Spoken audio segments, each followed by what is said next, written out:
what it's about. Every time I touch the ball, I'm thinking I'm going to score.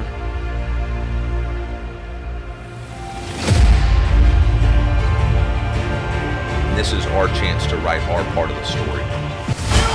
The wheels, ball, goes, touchdowns! Like he looks like he wants to take someone's head off. Oh, picked up! Into the mix! Dante McClellan!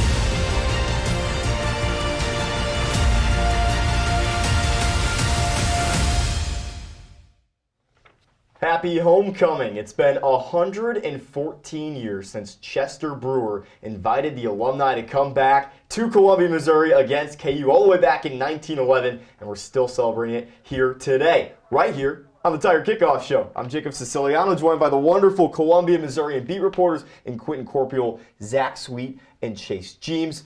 It's the first and finest, fellas. How are we feeling about this newest Mizzou homecoming? I'm feeling really excited. Homecoming is one of my favorite times of the year, although I will say I'm not sure it was really the first one. A lot of schools have very substantial claims. But it's the first and finest. I'm not arguing. First means first. Well, it's not the second and finest or the third. No. It's the first and finest. Correct. I'm not disputing the finest. This homecoming is awesome every year. I'm just saying a lot of other schools have very substantial claims that they did homecoming and/or at the very least a football game before 1911. This is true son blasphemy. Right? Sorry, I'm sorry. I have to. This might be worse than me. Yes. All right, relax. You're gonna get yourself into hot water. I'm just stating the probable truth. So what's your true homecoming then?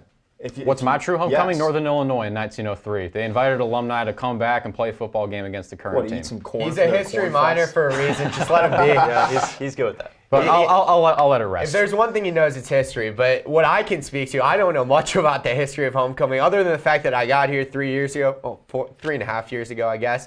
And I mean, I've been blown away with how much people care about homecoming here. I didn't even know it was a thing until I got to campus and to see the windows painting and all the traditions and the floats, and people really care a lot about it here. So it's pretty cool to see. Yeah, I do think it's weird. It's in September.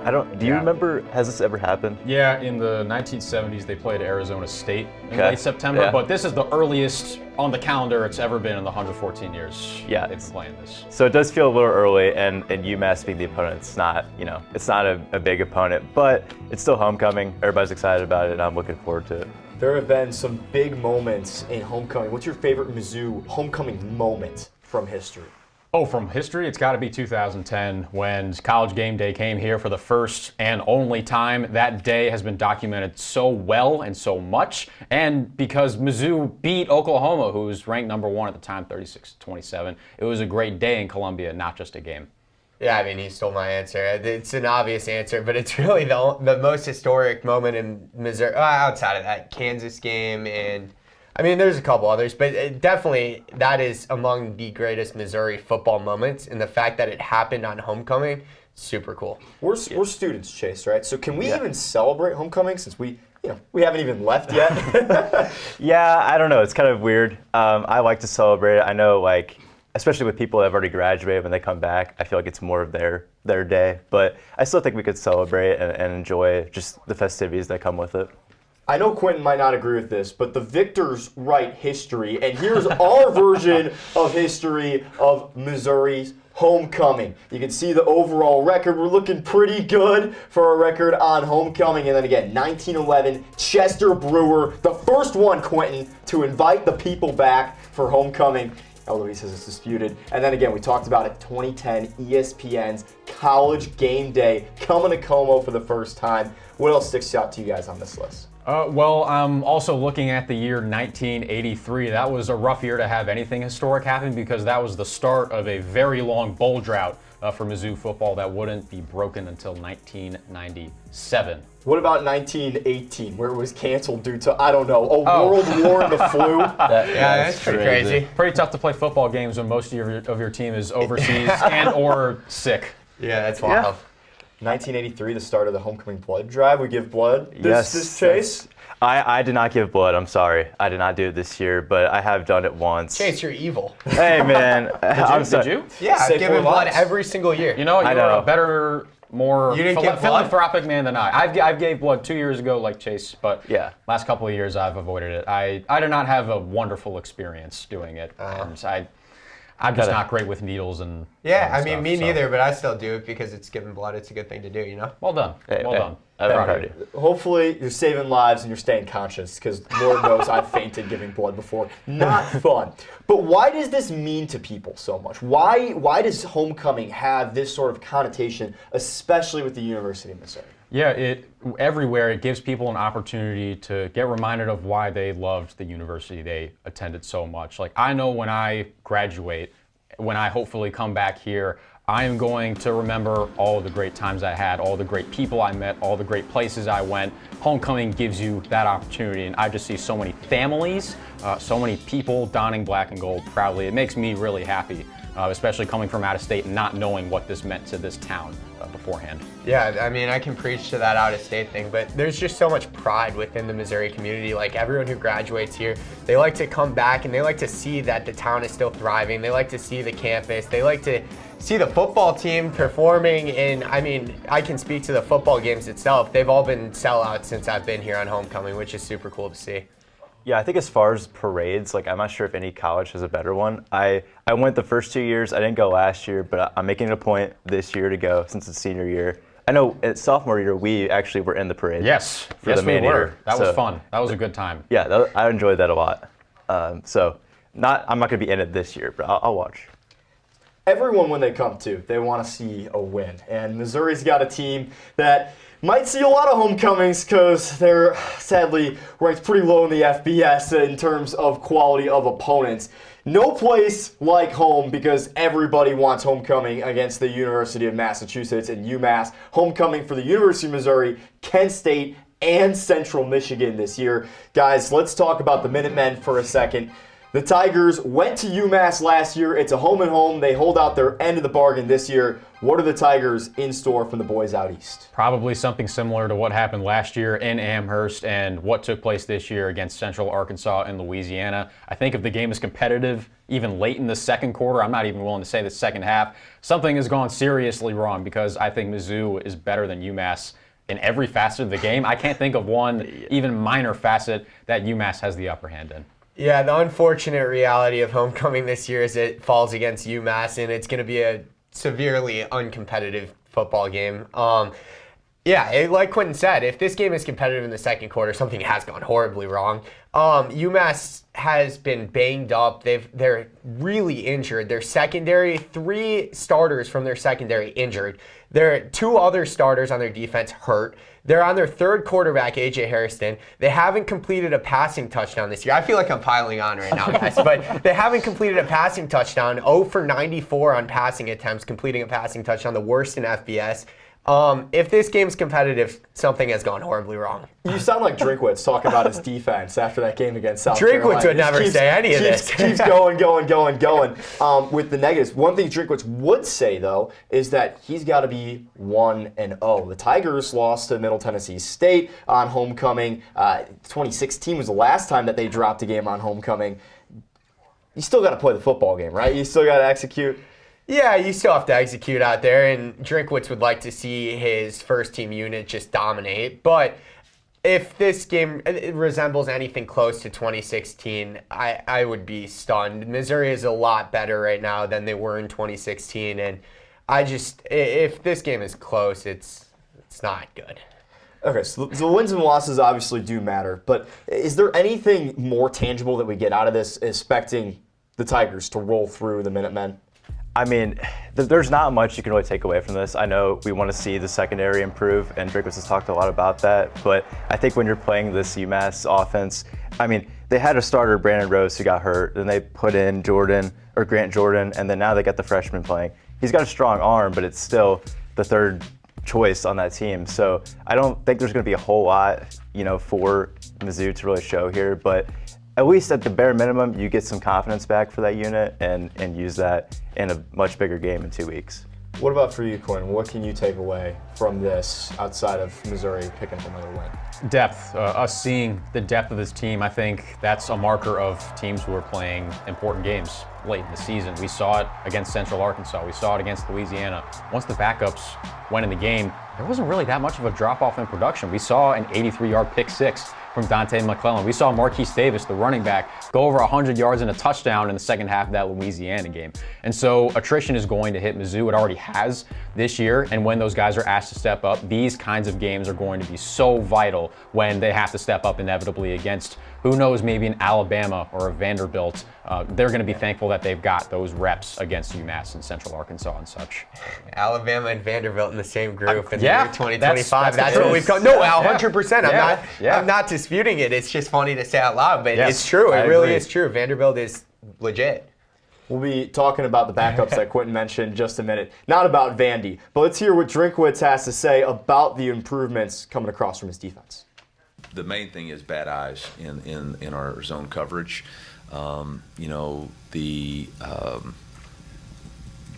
The touchdown we gave up on the 3rd and 15, obviously, first off, you can't jump off sides, and then you get into a reaction of playing the play. We should have been in a version of cover 2. That was the original call. Our safety on the divide never got off. Left Toriano in a vulnerable position. So that's one, we can't jump off sides on 3rd and 15 and give a team a free play. And 2, we've got to play the play once the ball is snapped. The wheel route on the naked, we were in cover 2. We didn't have a holistic understanding of who was covering the sit route, so our divide safety 1 and 2 cross stems. He saw one open, so he thought he needed to cover that. Didn't expand his vision and left the wheel route open. That's both player and coaching responsibility. You got to understand the whole part whole. He understood the part, but didn't understand the whole, and that's on teaching. So obviously still a lot of improvements, which you heard Eli Drinkwitz outlined there for the Tigers on defense. If you're wondering what that box was next to him, that's the first homecoming football that we had on the show a couple weeks ago. If you want to check out our old episodes, they're on the Missourians YouTube channel. Talking defense, guys. Obviously, secondary is where the Swiss cheese is. That's where the holes are. Drinkwitz says that it's porous. That was the word he used. A porous secondary that needs to improve and improve immediately. Is there any measure in this game against UMass to see if the Tigers have made an area of improvement in the secondary? I think to an extent, yes, but I think it's going to be similar to the Louisiana game. Zach said earlier that UMass hasn't completed a passing touchdown yet, and Louisiana's passing offense has not been very good this year, and it wasn't against Mizzou. I think if we see something similar to where the UMass quarterbacks, whether it's Hairston or somebody else, go 2 of 12 for 4 yards or something similar to what Louisiana was able to accomplish, I think we'll be able to take away a little bit in terms of them locking down a team they should, but maybe not as much, just because I'll have to see it against Alabama and Texas A&M and other teams of that nature. Here's what I'll say. UMass has one really good wide receiver. His name's Shaquan Gibson. He's a slot receiver. He's a captain for them. He has 24 catches through 3 games.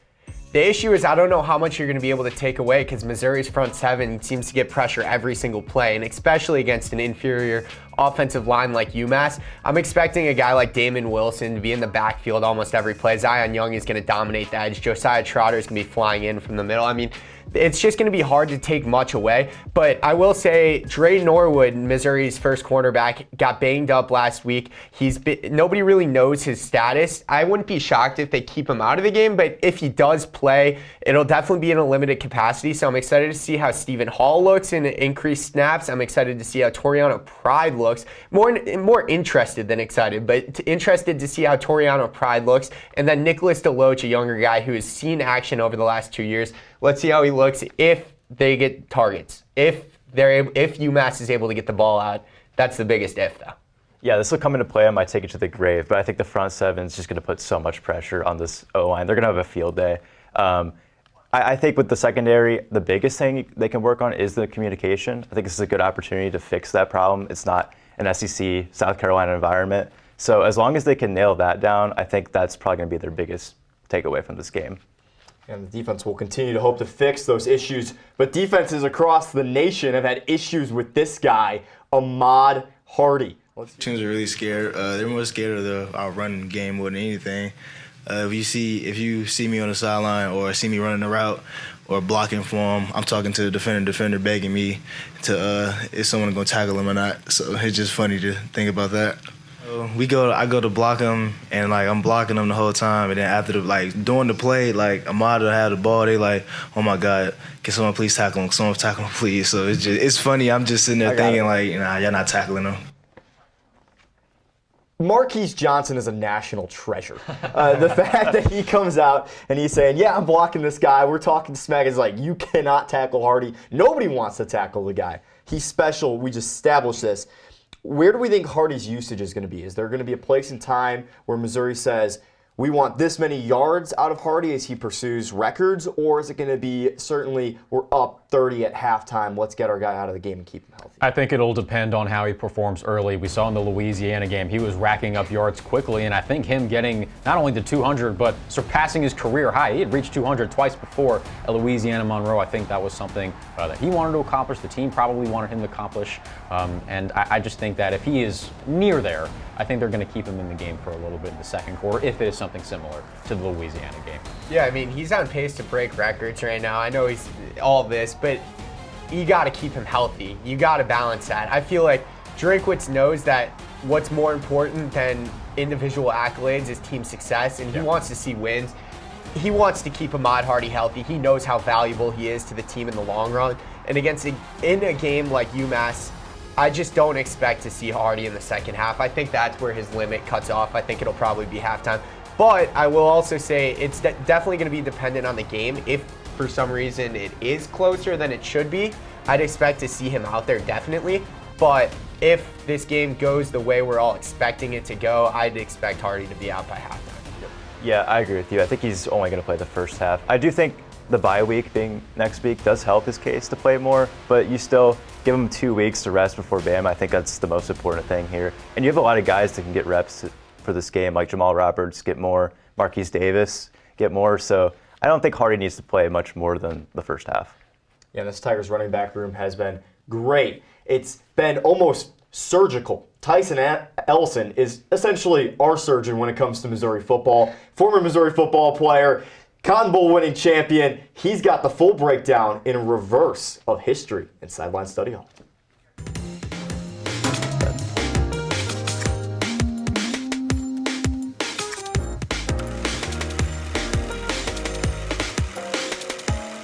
Well, this week we are flipping the history books. It's the Minutemen making the trip this time on the offensive. The floats are coming down the street on Saturday to let us know what type of threat we're facing.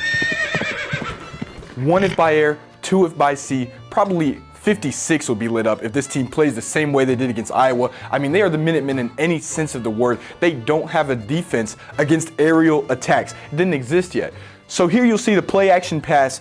That run action soaks up this entire defensive front. That's 8 players now within 5 yards of the line of scrimmage for UMass. That means on the back end, they've left 3 people to cover sideline to sideline. Not going to be very effective. It wasn't here either, trust me. This is a passing touchdown. I believe Mizzou's going to be able to exploit that just like they will in this man-type coverage. The receiver is attacking the leverage of the defender. That means he's curving his route inside against a defender that's playing him inside. So that way when he sticks and breaks out on his route, he's got the defender turned all the way around. That's how receivers get separation, which when he breaks this route now, he has about 2.5 Paul Revere gallops in between the receiver and the defender. The quarterback can just throw that ball up. The receiver might be able to catch that one with the fair catch. It was in the air so long. And that's another thing I see Mizzou being able to take advantage of. They can also realize teams have to respect the run game. So when you do these run actions and RPO type things, you're giving the defense this signal. That's 1 if by land. So now the linebacker's feet are frozen. He's anticipating stopping the run, but this tight end he's supposed to cover is wide open down the sideline. Mizzou's going to be able to do something very similar with Brett Norfleet, but if they do get stopped, this punt return team did get a block, and it's a huge momentum play. This is a 4x4 flat box. What that means is 4 defenders on either side of the long snapper. When they rush here on punt return, you see they end up bringing 4 defensive players to the shield of 3. Any punt block starts with this. More people than the shield can block. So that extra 4th guy who didn't get blocked properly at the first level ends up blocking this punt. Mizzou has to make sure on that punt team they're still very secure so this doesn't happen because it leads to big plays, right? Explosive plays and sudden change lead to touchdowns. Grant Jordan able to escape the pocket, duck and weave his way to the end zone. I don't see Mizzou giving up that exact play to this Minutemen team. They don't exactly have the same artillery, but you still want to make sure you're not giving up those explosives or turnovers. The offensive line here for the Minutemen is their biggest point of weakness from what I've seen. This stunt brings 2 players to the quarterback. You might say that's a stunt though. That doesn't show the skill level of individual linemen. Okay, watch this tackle, watch this tackle. Both of them are gonna lose their reps and these defensive ends are gonna meet up together at the quarterback. Spin move here, stab at the top of your screen. Just gave him a long arm, shoved the tackle off of him, and that quarterback is not safe in his own pocket. Now imagine when Sack Avenue gets their hands on this offensive line. This is the starting quarterback this week. He was named the starter. That's A.J. Hairston. He's a redshirt freshman for this team. Not a whole lot of exposure. And when the pocket collapses and you allow the ball to get tipped right off his hand, he's not going to have a whole lot of success in this game either. I just don't see it being the case. So, okay, let's hand it off, right? Rocco Griffith is averaging less than 50 yards per game. And against this Mizzou front seven, I expect it to be more of the same. So Hairston is going to have to rely on these short hitches, passes to the sideline, and that's simply not going to get the job done against this University of Missouri team. I mean, UMass might as well be a part of the homecoming festivities the way that they are going to show up, take this loss, and allow Mizzou to go home and celebrate happy on this homecoming weekend. Jacob, back to you. All right, Tyson, confident. I love it. The guy has a point. The Tigers, he believes, are going to win this one. This is a sheet that Tyson actually used to be on right here in the linebackers tab. And since Tyson's so confident, let's talk about all the guys that might be able to get into this football game and test your guys' ball knowledge a little bit to see how low can we go in the depth chart for guys that are going to get into the game and make some plays here. I think the clear start is going to be the running back room. That's been the lifeblood of this Missouri offense so far, has been on the ground. We'll start with an easy one. Marquise Davis. Does he get touches in this football game and when? Absolutely, and I'd say even as early as the third quarter. I think we could see him get touches before the fourth quarter begins. I wouldn't be shocked to see him, and this might be a hot take, but in the second quarter. I wouldn't be shocked to see him in the first half. Marquise Davis is a guy who ran for over 100 yards 2 weeks ago. Yeah, we saw what he could do against Louisiana, so I think he could definitely, like he's shown, he can definitely play. So I expect probably first half, that's possible. Do we see Tavares Jones? I'd go more fourth quarter on that one, especially with him already having duties on the kickoff return team. I would go fourth I think quarter. he'll definitely play. Yeah, I think he'll play. Yep, play late, fourth quarter. And do we see a third string quarterback head into this game? And if so, which QB do you think we see? I think if it is a third string QB, it would be Brett Brown, who recently rejoined the program. I'm going to go Zoller's finishing out the game, but I think it's very possible that Brown plays. I'm going to take Brett Brown to play in this game. Okay. I think it's he played in the Louisiana game, and I think it wouldn't be surprising to see him in the fourth quarter. I think he'll get some reps late in the fourth. I think that makes sense. If Brett Brown gets into this game, that means a lot of points. So that means more opportunities for us to get right picks and take it to the grave. This has been a brutal segment for all of us. We all have done punishments at this point. Quentin got his taste, literal taste, of punishment today. Let's roll the tape. Well, we've got a lucky person here who gets to do the honor of giving Quentin one of his favorite desserts. Oh, that's lovely. You ready? I am so ready.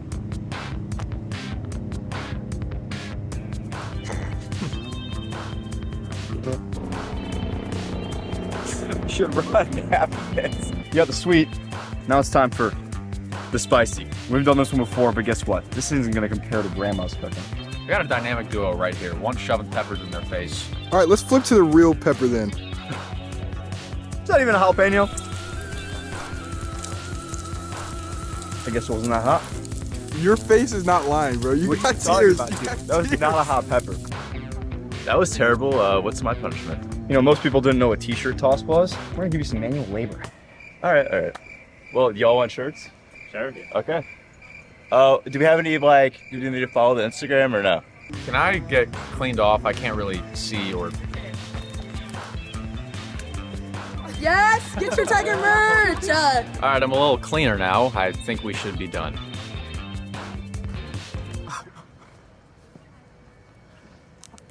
I stand corrected. We are not done.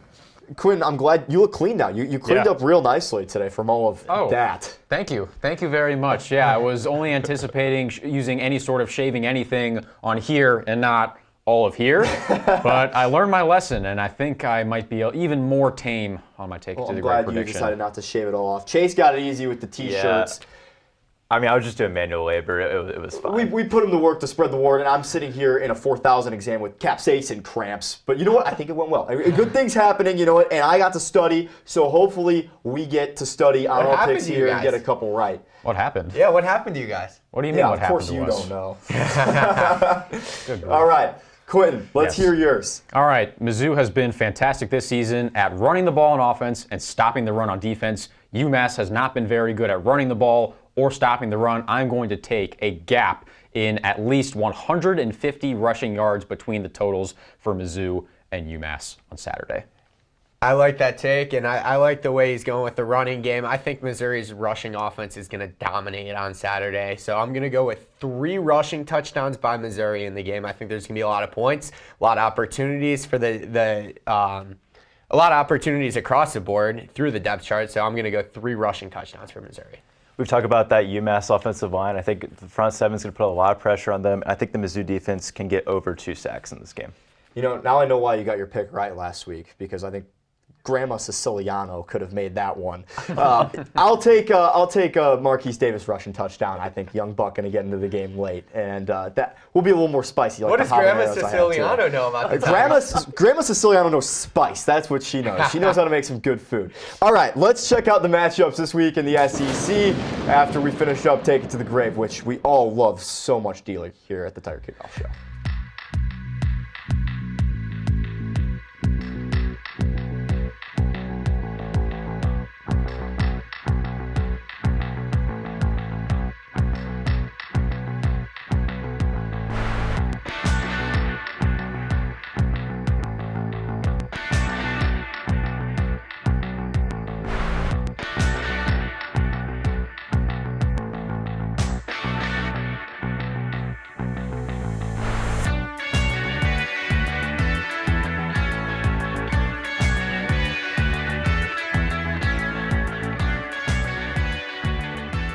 All right, we saw the matchups. Quentin, anything in particular that sticks out to you? I know Alabama-Georgia is going to get a lot of the attention. I'm really interested to watch that Notre Dame-Arkansas game. The Razorbacks have been looking excellent offensively. Notre Dame has lost a couple of close games to some really good teams. I'm curious to see how both of those teams play with a lot on the line early in the season. Taylor Green running all over, yeah. I think I'll save the Bama-Georgia game for Chase, and I'll talk about the Ole Miss-LSU game. I think there's been some friendly banter within the coaching staff. Lane Kiffin's daughter, Landry Kiffin, actually posted a picture on social media a couple days ago with LSU's linebacker Whit Weeks. He's playing the mind games. He's playing mind games, but no. In a serious note, those are 2 really good teams in the SEC, and I'm excited to see what both have to offer. Yeah, I won't be very original. Alabama-Georgia is the game I'm looking forward to, especially with Mizzou playing them in 2 weeks. It is really interesting with Alabama playing Georgia and Vandy the next 2 weeks. I think there's a world where they go 0-2, and that would be something heading into Mizzou. I'm with you. Ryan Williams last year in that game too. That was an absolute classic between Alabama and Georgia. Final thoughts on UMass in a score prediction. Are we getting north of half a century of points? Yeah, I'll actually take Mizzou to win 45-0. UMass, we talked about the defense a little bit, but they gave up 47 points to Iowa last week. Iowa hadn't scored that many points since our senior year of high school. We hadn't even had our senior year homecoming of high school the last time Iowa scored that many points in a game. The last time an Iowa quarterback threw for over 200 yards. Yeah, That's what I would like to know. Crazy. But I'm going to take Mizzou in dominant fashion. Second half should be non-competitive, and I think we'll see a lot of backups. Yeah, I agree. I'll keep it short. I think Missouri wins this game 66-10. That's a lot of points, but I do think that's possible. I mean, UMass's defense is really injured, incredibly hurt, and offensively, I just don't see them doing much. I think Missouri dominates this one. Yeah, I won't go quite that high, but it's going to be a high-scoring game. I got it 55-10. We know what this game's going to be, and I expect it to be. Well, I actually have it right on the line, I think. So, yeah, I'm sticking with that. How do you have them scoring 55 points? Sorry, Jacob, not to cut you off. Oh, so, How do you get to 55? Oh wait, did I do my math wrong? 7 times 7. Well, so 7 times 7 touchdowns plus and 2 3 field goals. or 2 field goals. Yeah. Okay. yeah, we've been Yeah, missing 2 PATs. field goals. So who I knows mean, how these things all work yeah. out. Fair You enough, know what? fair- I got a weird score too. I got 51-10. Tigers win. Thank you so much for tuning into this homecoming special of the Tiger Kickoff Show. Hope you enjoy the black and gold, the alumni, the tailgates. And in the meantime, you can find us on socials at the Tiger Kickoff Show. Thanks for watching. Enjoy your homecoming.